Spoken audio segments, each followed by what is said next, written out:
안녕하십니까. 고고TV 이영영입니다. 전 영상에서 제가 유승민의 북콘서트를 다녀와서 하고 결론을 유승민은 잠시 떠나라, 그리고 2년 후 총선에 반드시 출마하라는 영상을 찍었는데요. 제가 좀 빠뜨린 말을 있어서 다시 찍으려고 합니다. 추가로 찍으려고 그러는데요. 어제 그 현장 분위기를 보니 역시 2030, 40이 주로 특히 20대, 40, 30대 남자들이 많이 왔어요. 대부분이. 그리고 50대, 60대 여성분도 오고 30대, 40대 여성분들도 왔어요. 그 다음에 저는 그 현장 분위기가 어떤가 하려고 보러 갔었는데요. 뭐 20대, 30대들이 그 남성 위주로 왔을 것이다 올 것이다 하는 거는 직감을 했고, 거기서 이제 고고TV 그 애시청자분들을 몇 명을 만났어요. 다행히 알아봐 주셔서 감사의 말씀을 드립니다. 그 고소연이라는 분도 전 나이 드시는 분인 줄 알았더니 젊은 여성이더라고요. 한 30대 되신 것 같아요. 그 두 분의 여성이 오시고, 그 다음에 성기님도 제가 봤고, 그 다음에 유심초 매니저님이 고고TV가 책 구매할 적에 줄 선 걸 보고, 고고 아저씨다, 그런 거 감사의 말씀을 드립니다.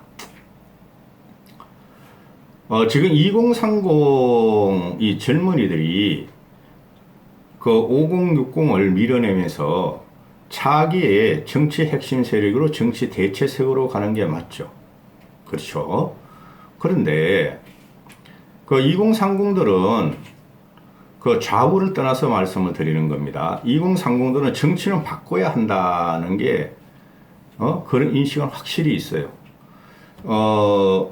민주당의 5060들, 그죠? 그 다음에 국힘의 6070들, 80까지 이 구기득권이 권력과 자리를 양보를 안 한다는 거죠.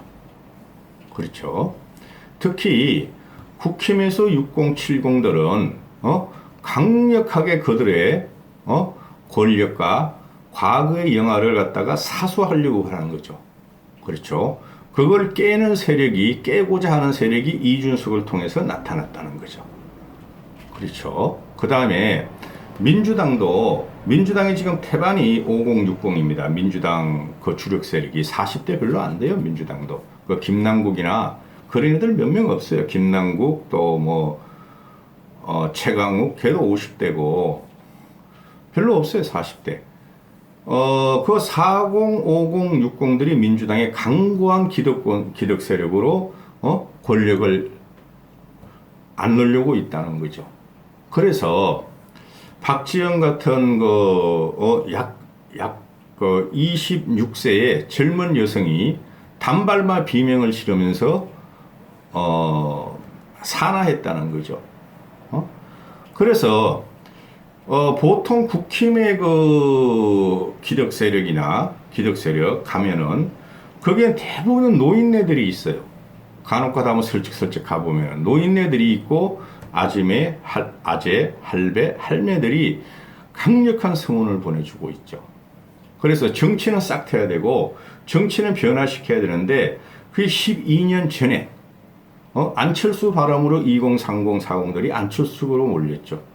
그리고 고고TV가 드리는 말씀은 안철수가 그동안 그거를 갖다가 12년 동안 견디고 자기의 꿈을 위해서, 즉 사회를 개혁하고 국가를 개혁하고 대통령 한번 해보자는 것이 윤석열에 안기면서 희대의 간신으로 변했다. 이렇게 제가 결론을 내드렸고 안철수의 생명이 끝났다. 그럼 마지막 남은 사람이 누구냐? 유승민이 하고 또 이준석이다. 이렇게 된 거죠. 즉 보수층이라고 생각하는 2030 젊은이들은 유승민을 통해서 정치를 개혁시키고자 했지만은 요번에 실패했고, 또 2030 남자 중심에 그 차이가 있는 것이 2030 여성 남성을 따지면은 그 2030 전체를 봐서 유승민이가 지지를 받았었고 2030 남자 중심으로 이준석은 지지를 받아서 이준석이가 지금 팬덤 정치에 들어가고 있죠. 그렇죠. 그래서 남녀를 따지기 전에 2030들은 유승민을 통해서 보수는 개혁하는 것을 보고 유승민이가 기득 보수에서 꼴통 보수에 탄압받는 것을 보고 유승민한테 기대를 걸었는데 요번에 실패했었고, 그 다음에 이준석의 과거에도 활동했지만 이준석의 부상은 6.11 전당대회로부터 나왔기 때문에 이준석에도 기대를 했는데, 이준석이 하는 것은 2030 남자들한테는 100% 마음에 들겠죠. 그러나 전체적인 2030을 보면은 이준석이는 대단히 지금 위험한 길을 가고 있다 이러는 것이죠. 그러면은 2030의 보수화된 보수를 지지하는 젊은 층들은 지금 아마 혼돈에 빠져 있을 거예요. 응?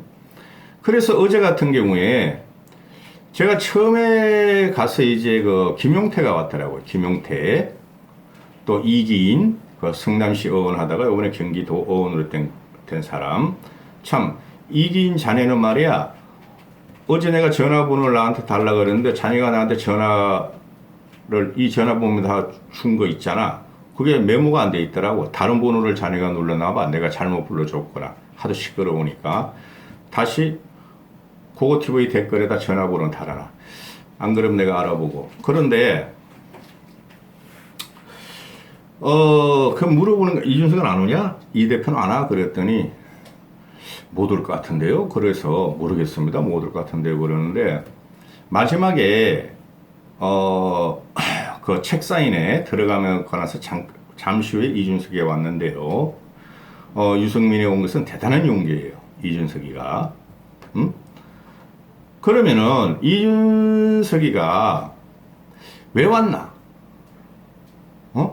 물론 가자마자 저는 누가 화환을 보냈나를 봤어요. 그 이준석의 화환이 있더라고요. 큰 게 국민의힘 당대표 해가지고 있던데, 무엇을 감수하고 왔고 순수한 마음으로 왔는가, 이런 게 되는 것이죠. 그렇죠. 좀 지나봅시다. 그거는 제가 축사하러 온 이준석이한테 다른 말을 하고 올 수 없고 비판을 할 수 없고, 온 거는 잘한 거니까, 위험을 감수하고 왔으니까 이렇게 되는 거고, 그 현장 분위기를 보니까 이준석이가 들어오니까 그냥 그 북콘서트에 참석했던 2030 남자들 중심으로 그냥 이준석한테 열화와 같은 박수를 보내고, 그죠? 유승민보다 더 이준석이가 인기가 있더라. 어제 현장 분위기를 보니까 인기가 있었고, 이준석이 저쪽 오른쪽으로는 유승민 그 대표한테 가가지고 책 사인 받으려고 줄을 서고 있고, 이 왼쪽으로는 이준석하고 사진 찍으려고 그냥 2030 특히 남자애들이 그냥 줄을 서고 있고, 이준석이가 실세구나. 그걸 내가 느꼈어요. 막판에 이준석이가 들어오자 분위기가 이준석 쪽으로 급반전이 되었어요. 그거 제 개인적인 느낌이에요. 이간질 시키는 게 아니라, 왜 이런 말씀을 드리냐 하면은, 말씀드렸죠. 2030 남자들은 누가 장차 보수를 변화시키고 세대 교체를 할 것인가? 60대인 유승민과 20대인 이준석을 보고 움직였는데, 거기서도 분위기를 보니까 이준석 쪽으로 지금 가고 있더라. 제가 어제 그걸 느꼈어요. 죄송스러운 말씀이죠. 그러나 만만하지가 않다. 정치 상황이라는 것이 항상 동태적으로 변하고 무슨 일이 일어날지 모른다. 둘 다 살아남으면 좋고, 둘 중에 하나만 살아남아도 좋다. 그런 생각을 이제 지하철 타고 오면서 느꼈어요. 정치가 그렇게 단순한 게 아닙니다, 여러분. 단순한 게 아니에요. 어제 북콘서트를 보고 있으면 대부분들이 너무 단순 도식으로 보고 있더라고. 제 몇 명하고 이야기를 하고 있는데, 물론 그들이 저한테 정치권에도 없고 몇백 명 보지 않는 고고티보이한테 속내를 안 터놓겠죠, 정치인들이. 그러나 고고티보이가 그 정도의 감각은 있어요. 말 몇 마디만 나눠보면은 우리 나이 되면 그 정도 돼요. 말 몇 마디랑 저 사람이 진실이다 아니다 대충은 감을 잡습니다. 단순하게 보고 있어요. 지금 유승민을 갖다 그 사람들도 심각한 문제가 앞으로 유승민에 의해서 윤석열은 타격을 받을 수 있다. 이까지 하겠습니다. 어제 현장에서 고고TV를 알아봐 주시는 분들한테 감사의 말씀을 드립니다. 그래도 몇 명 알아봐 주니까 기분 좋더라고요. 다시는 그런데 안 갑니다, 저는. 웬만해서 안 갑니다, 저는 그런데. 밖에서 보는 게 바둑을 두고 장기를 둬도 밖에서 보고 있는 게 더 크게 깊은 수를 봐요. 그래서 현장에 가는 걸 전 대단히 싫어합니다. 그 20대, 10대 후반부터 20대 많이 현장에서 그렇게 했으면 됐지 뭐. 할아버지 돼가지고 아저씨 돼가지고 대부분들이 고고 아저씨 그러더라고. 감사의 말씀을 올리며 힘들 내세요. 보수는 계획이 돼야 됩니다. 5년 동안 말이죠. 우리가 진짜 경험해보지 못한 과거 기시감으로 데자뷰가 적나라하게 펼쳐질 겁니다. 시작됐어요 지금. 여기까지 하겠습니다.